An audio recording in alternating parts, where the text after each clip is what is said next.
தன்னுடைய நண்பன் இறப்பிற்கு கண்கலங்கி பேச முடியாமல் கலங்கி போன வெற்றிமாறன் வெளியான வீடியோ. இந்த வீடியோ நம்ம சேனலை சப்ஸ்கிரைப் பண்ணாதவங்க எல்லாம் சப்ஸ்கிரைப் பண்ணிக்கோங்க. பெல் பட்டன் சிம்பிள் அமைக்கி நம்ம சேனலோட நோட்டிஃபிகேஷனை எனபிள் பண்ணிக்கோங்க. நாங்கள் போடுற வீடியோ உங்களுக்கு உடனுக்குடனே வந்து சேரும். வெற்றி மட்டும் இல்லைனா எனக்கு இதுக்கு எத்தனை வருஷம் ஆகியிருக்கும்னு தெரியாது. பேச முடியாமல் கலங்கிய வெற்றிமாறன். வெற்றி துரைசாமி குறித்து இயக்குனர் வெற்றிமாறன் உருக்கமாக பேசியிருக்கிறார்.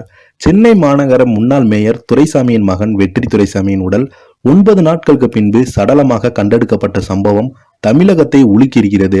கடந்த பிப்ரவரி 4ஆம் தேதி இமாச்சல பிரதேசின் இன்னொரு மாவட்டத்தில் உள்ள வங்கினாலா அருகே உள்ள தேசிய நெடுஞ்சாலையில் வெற்றி துரைசாமியின் கார் விபத்துக்குள்ளானது. இந்த விபத்துல கார் ஓட்டுநர் உயிரிழந்த நிலையில் வெற்றி துரைசாமியின் நண்பர் கோபிநாத் படுகாயங்களுடன் மீட்கப்பட்டு தனியார் மருத்துவமனையில் தீவிர சிகிச்சை பிரிவில் சேர்க்கப்பட்டுள்ளார். வெற்றி துரைசாமியின் உடல் மட்டும் கண்டுபிடிக்காமல் இருந்தது. அவரது உடலை மீட்பு குழுவினர் தேடி வந்தாங்க. இப்படி ஒரு நிலையில வெற்றி துரைசாமியின் சடலம் 9 நாட்கள் தேடுதல் வேட்டைக்கு பிறகு மீண்டும் கண்டெடுக்கப்பட்டது. வெற்றியின் உடல் சச்சட் நதியில் 6 கிலோமீட்டர் தொலைவில் கிடைத்துள்ளது. வெற்றி துரைசாமியின் உடல் நேற்று முன்தினம் பிப்ரவரி 13ஆம் தேதி சென்னை கொண்டு வரப்பட்டது. அவரது மறைவுக்கு அரசியல் கட்சியை சேர்ந்தவர்கள், திரைப்பிரபலங்கள் பலருமே இரங்கல் தெரிவித்து வந்தாங்க.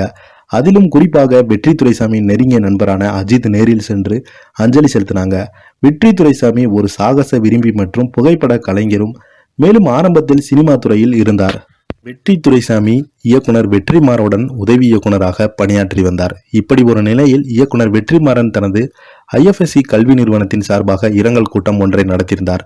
இந்த கூட்டத்தில் பேசிய அவர், எப்போதுமே சிரித்துக்கொண்டு அன்புடன் பழகும் மனிதர், மனிதர்களுடன் மட்டுமல்லாமல் அனைத்து உயிரோடுகளுடன் அன்பாக இருக்கும் மனிதன். அவருடைய மறைவு எங்களால் ஏற்றுக்கொள்ள முடியாத ஒரு இழப்பு. என்கிட்ட தான் சினிமா கற்றுத்தாக சொல்லுவதாக, ஆனால் உண்மையிலே அவர்தான் எனக்கு நிறைய கற்றுக் கொடுத்தார். கடந்த 10 ஆண்டுகளாக நான் செய்த பணிகள் அனைத்திலுமே அவர் பங்கு ஏதோ ஒரு விதத்தில் இருக்கிறது. அதனுடைய உச்சமாகத்தான் IIFC என்ற பிலிம் இன்ஸ்டிடியூட்டுக்கு இடம் கொடுத்தார். அவர் முன்வரவில்லை என்றாலும் இன்னும் எத்தனை காலம் ஆகியிருக்கும் என தெரியவில்லை. பறவைகள், தோட்டத்திற்கு மாடுகள், வீட்டிற்கு இசைக்கருவிகள் என நான் வாங்க விரும்புவதை அவர் முன் வந்து வாங்கி கொடுத்தாங்க. இப்படி என்னுடைய நிறைய விஷயத்துல அவரது பங்கு இருந்து கொண்டே தான் இருக்கிறது.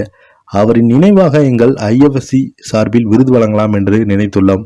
அந்த வகையில் IFSC சார்பாக முதல் தமிழ் படம் எடுப்பவர்கள், வைல்டு லைஃப் போட்டோ எடுப்பவர்களுக்கு அவரது பெயரில் விருது வழங்க திட்டமிட்டுள்ளோம் என்று வெற்றிமாறன் அவர்கள் அந்த பேட்டியில சொல்லியிருக்காரு. தொடர்ந்து இவருடைய மரணம் தமிழகத்தையே உலுக்கியது. நிறைய திரைப்பிரபலங்கள் இவருக்கு நேரில் போய் அஞ்சலி செலுத்தினாங்க.